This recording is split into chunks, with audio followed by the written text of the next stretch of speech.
Hey everyone! Good day! Good day indeed! Welcome to the program.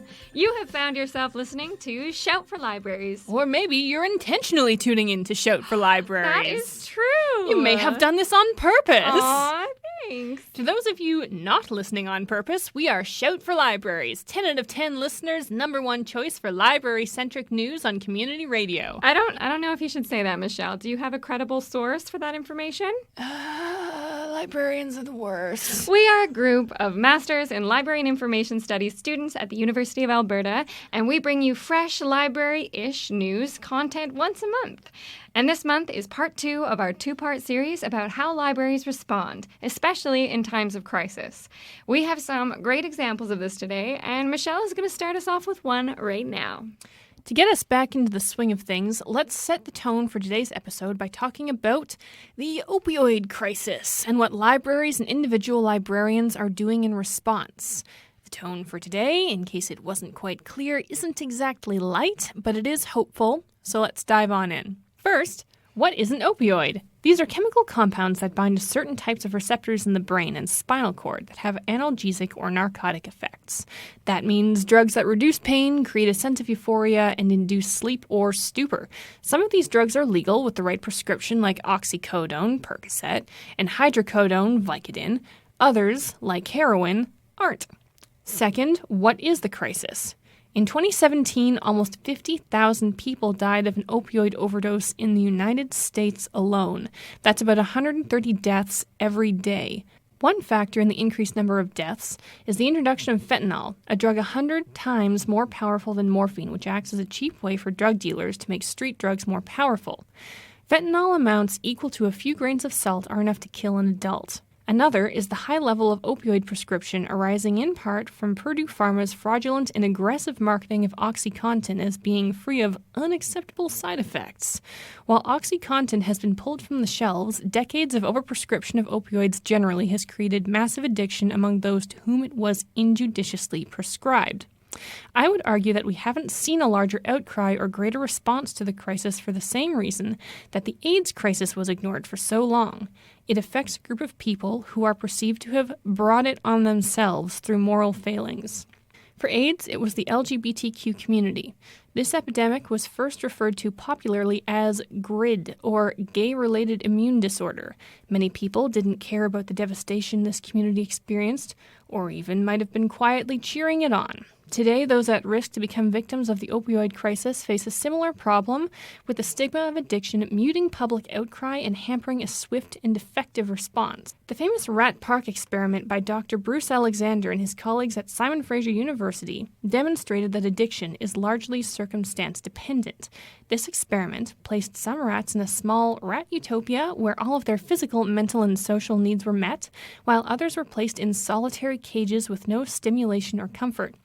Both groups were given the choice between regular water and water laced with morphine. In the group placed in pleasant conditions, few rats chose the morphine water, while the rats placed in mentally and socially bleak conditions unanimously developed a drug dependency. In demonstrating that addiction is a function of conditions creating happiness or despair, Dr. Alexander effectively destroyed any credible basis for viewing addiction as a problem of personal shortcomings. This is something that we all need to bear in mind as we address the opioid crisis, to prevent the stigma of addiction from stopping us from helping people in desperate need. Third, how have libraries responded to the crisis? There have been several different responses employed in libraries across Canada and the United States. The one which has received the most attention is staff training to administer Narcan, a drug that reverses the effects of an opioid overdose. Many libraries have implemented this program, including the Edmonton Public Library, while others have chosen not to for fear of legal liability, such as the Vancouver Public Library in 2017. Additionally, in public and K-12 school libraries, social-emotional learning programs have sprung up to help students with drug-dependent family members by teaching them to manage severe stress. The aim of this is to help these children maintain or attain mental and emotional stability while stuck in difficult situations and prevent them from developing an addiction themselves. Libraries are also stocking up on fiction related to addiction, hoping to alleviate feelings of isolation caused by personal addiction or the addiction of a friend or family member. Another response has been through the provision of information. This has included bringing together expert panels to discuss their experiences and answer questions and connecting the community members to local organizations created to provide assistance, including the supervised consumption sites open in Alberta as of 2018. Before we move on to our interviews, remember that if you have a problem and need information, librarians will help you. You can ask without being judged. We care about you, and we are here to help. Thanks, Michelle. That was a great overview of that crisis and what libraries are trying to do in response. We are going to jump right in to a few interviews about some other ways that libraries respond. First, we have Shout's Kendra Cowley interviewing Hilary Barlow about MATLAB Wanted. MATLAB Wanted is a collaborative project between the Tamer Institute for Community Education and librarians and archivists with Palestine. The aim of the MATLAB initiative is to both address the direct need for Arabic children's literature and to raise awareness about the structural challenges faced by Palestinian libraries. My name is Hilary Barlow. I'm an American archivist and librarian currently based in Toronto, Canada, and I'm a member of the steering committee for Librarians and Archivists with Palestine, also known as LAP or LAP. Awesome. And can you tell us a bit about LAP, who y'all are and what you do? Sure. So we're an organization of information workers, archivists, librarians, paraprofessionals, and other folks interested in contributing to the cause of Palestinian liberation through our expertise as information professionals. Some of the major founding events for LAP were two delegations of information workers who visited Palestine, including the West Bank, so occupied Palestine and Gaza, but also what we call 48 or the state of Israel, or Palestinians often call 48, referring to 1948 when Israel became a state. Right. And these were in 2013 and 2015, and members of the delegation visited Palestinian libraries and archives throughout the region, including academic libraries, public libraries, and just to meet with our colleagues in the region and get an idea of what their work is like, where they live. The experiences and the things that were learned then have informed our projects in the years following. But one of them was an organization called the Tamer Institute, the Tamer Institute for Community Education. And they're an NGO. They were established in 1989 during the first Intifada, or uprising in occupied Palestine. And they specialize in childhood literacy programming. And they run things like children's writing contests, and they actually publish some of their own children's literature. Wow. And for MATLAB or Wanted, LAP is partnering specifically with them because of their specialized knowledge, and a lot of what we have been able to learn about the challenges of getting good children's literature to Palestinian libraries is through Tamer. Right. And a lot of what is more easily available are in translations from Hebrew and English, and some of them aren't even very good translations. And a lot of this is because, these are relatively small, isolated areas where things being imported from outside or people moving in and out of occupied Palestine, talking specifically about the West Bank and Gaza, is highly regulated by the state of Israel. And when it comes to things like importing things, there's something called an enemy state designation, and that means that things being imported from certain states have specific restrictions on them.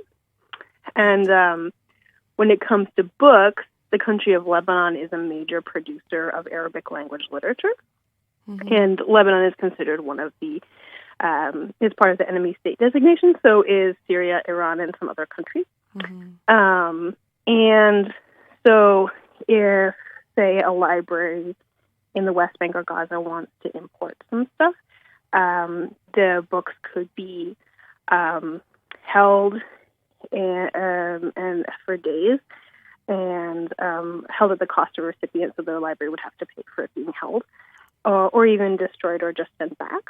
Yeah, and I'm wondering, one of the things that you spoke to was this idea that even when there are books in Arabic, they're often translations into Arabic.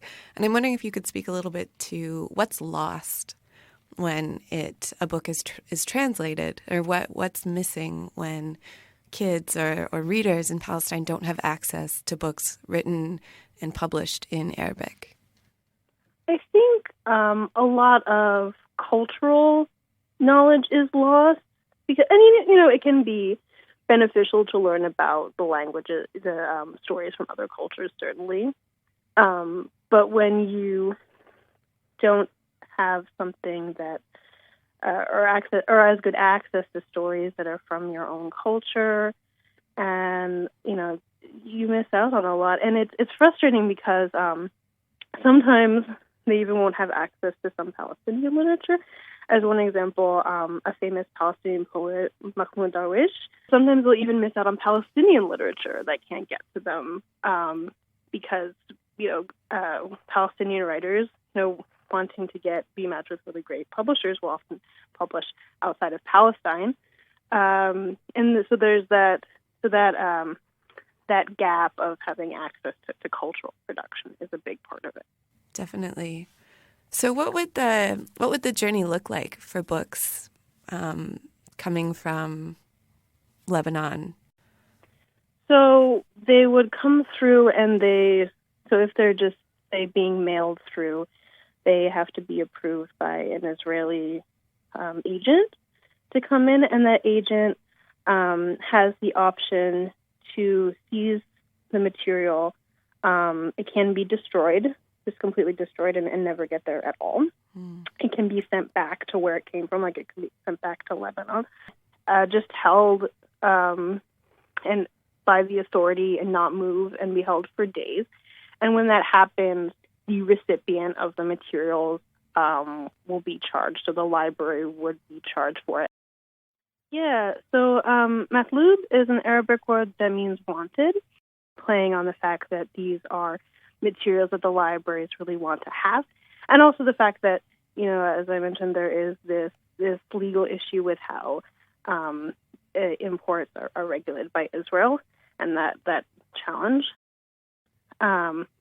So with matlub, in collaboration with the Temer Institute,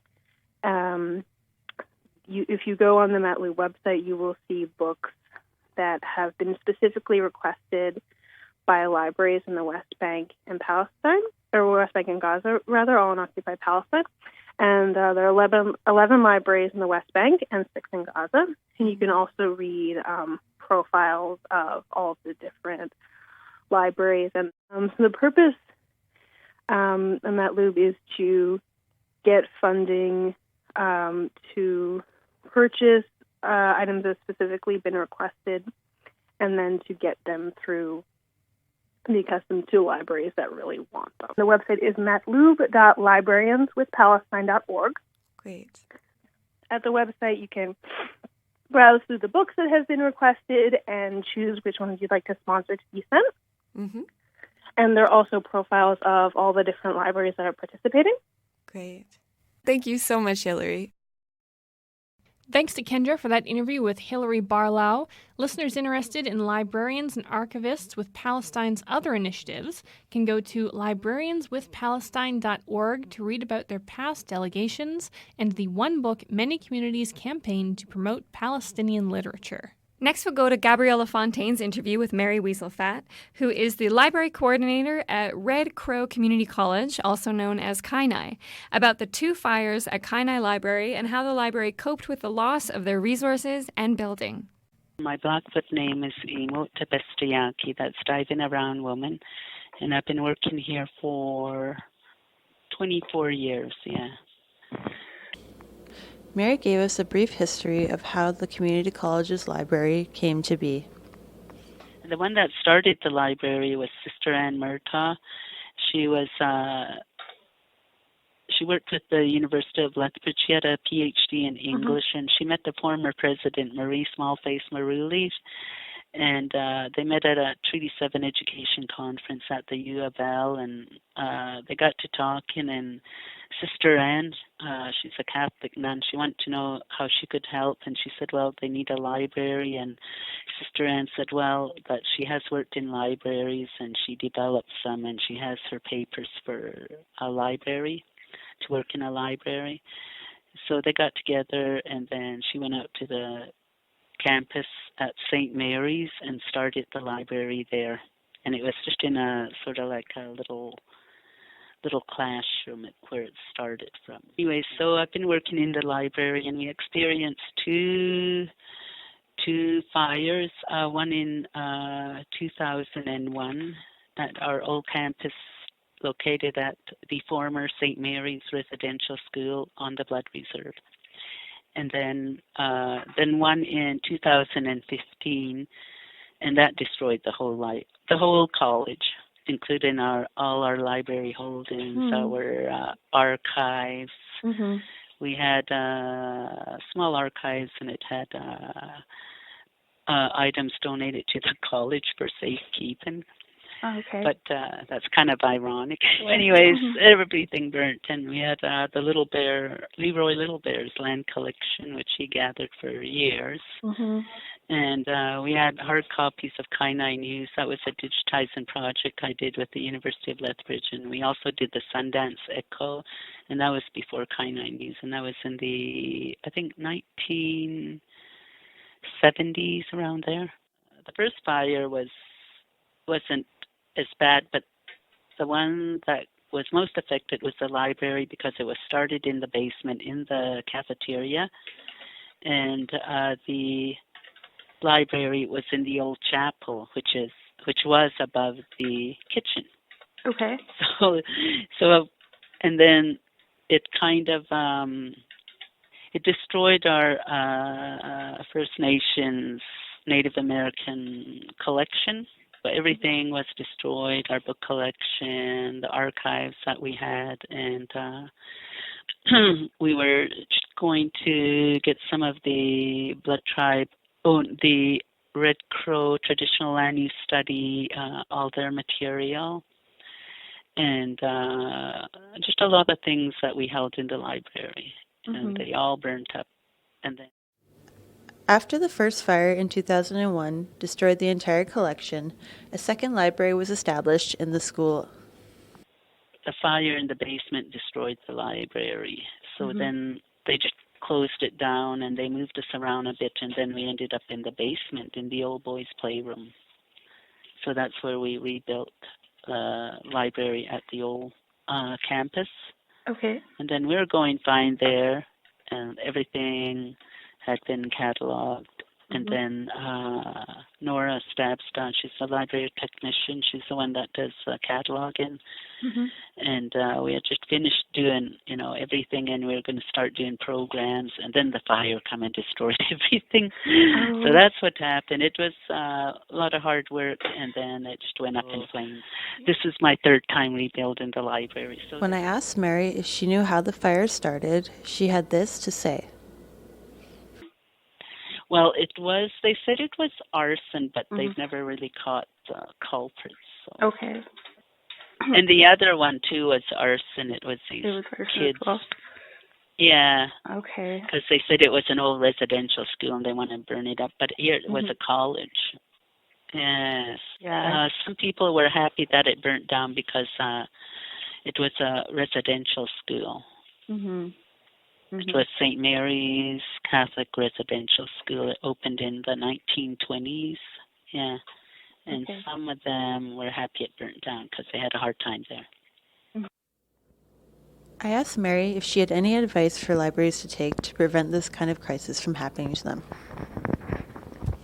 Well, disaster planning would be one. Yeah. And I think security. 24-hour security, and probably have a backup of some of your digitizing would be good. If we had known we were going to have a fire, we would have digitized everything. Yeah. Right now, we are keeping things we have a backup of everything, and we're keeping them at the health department across the street from us because they have a real secure system. Oh. And here's what Mary said about the plans for the community college's future. Yeah, no, we're actually going to build a new campus. Oh, really? And we'll have a new library, state-of-the-art, with more space for computers, sort of like, and then we'll also have like breakout rooms too for them to do their work, group work, and a lot of space for computer stages. Okay. We're at the architect stage, and we've been meeting with the students, the staff, and even community members. What would they like to see here? The last segment we have for you comes from Joel Bleshinger. Joel did an interview last month with Scott Bonner from Ferguson Public Library.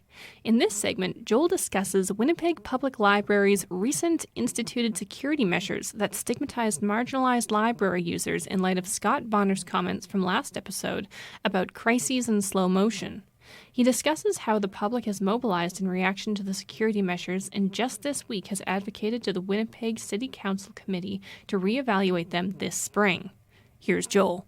Last episode, I had the privilege of speaking to Ferguson Public Library Director Scott Bonner, and in a wide-ranging conversation, perhaps the most provocative comment he made to me was in response to the episode's theme of libraries in times of crisis. Scott said, quote, "What libraries do every day is responding to crisis, because poverty is a crisis in slow motion." I thought of Scott's comments this past week when an inspiring group of around 200 people staged a read-in at Winnipeg Public Library's main downtown Millennium Library in protest over significantly increased security measures at the library that have been in place since the 25th of February. The Millennium Library has procedures in place to ensure books are checked out before they leave. Soon it will be library patrons being checked out if they want to come in. Since then, all visitors over 13 to Millennium have had to undergo bag checks and handheld metal detector screenings before being able to access the library. Manager of Library Services Ed Cuddy had explained those new security procedures, according to a 15th of February CBC News piece, as arising out of a need to ensure that, quote, the safety of all visitors is a priority at the library, and the boost in security comes after an increase in the number and seriousness of violent incidents and threats at the library over the past 4 or 5 years. This decision has been met with concern, however, from local activists and community poverty advocates such as Ray Eskrit, University of Manitoba history professor Adele Perry, and local writer and academic Owen Taves, who argue that WPL's implementation of security theater could very likely have the opposite effect of increasing mistrust, anxiety, and fear amongst already marginalized library users who come to Millennium because they do not have the privilege and capital to access other spaces in Winnipeg's downtown. As Eskrit claims in an interview with Winnipeg's The Uniter, the incidents taking place at Millennium are ultimately about poverty and not security. She says, quote, the crisis is that people don't have enough to eat, they don't have anywhere to live, and people are suffering hugely under the burden of capitalism and all of the racism and classism and suffering that comes with it. In this article, Our Public Library, Social Reproduction in Urban Public Space in Toronto by Leah Fredrickson analyzes battles over proposed budget cuts to Toronto Public Library in the summer and fall of 2011, arguing that public libraries can be understood as unique places of social reproduction amidst increasingly privatized contemporary neoliberal cities. As she states, quote, neoliberalism results in the dramatic expansion of state activity, often at the local scale, to ensure that states, markets, and households are restructured according to specific economic and political logics. This is why she discussed the intensified role of public libraries in the changing spatial organization of social reproduction, because their importance as public spaces for individuals sharply increases as other public services are constrained or dismantled. That was from page 144. According to this reading, then, security concerns at Millennium need to necessarily be analyzed against the backdrop of contemporary neoliberal urban policies and privatizing market logics that have, to quote Fredrickson, intensified the role of the public library in the changing spatial organization of social reproduction in Winnipeg's downtown ecosystem. An example relevant to these security concerns could be, if people do not have affordable housing, then as people experiencing homelessness, they may have all of their possessions on them at any given time. This could include devices such as knives, which they carry for self-protection. To treat this discreetly and carcerally by stigmatizing and barring those with knives from entering the library, then, does not take the necessary macro view of why people may be carrying such items, or, to think even more broadly, why people are experiencing homelessness in Winnipeg's downtown. Brianne Selman, a librarian with the University of Winnipeg, recently published a powerful, well-referenced open letter on Millennium Library security screening procedures, detailing her concerns with the security measures. I'll quote from Selman's main points here. While the new security measures apply to everyone equally, they disproportionately negatively affect people from racialized communities, as well as people who have been subjected to violence and trauma. These security measures are likely to increase the overall lack of safety for both workers and patrons. Library workers are vulnerable when libraries are understaffed and under-resourced.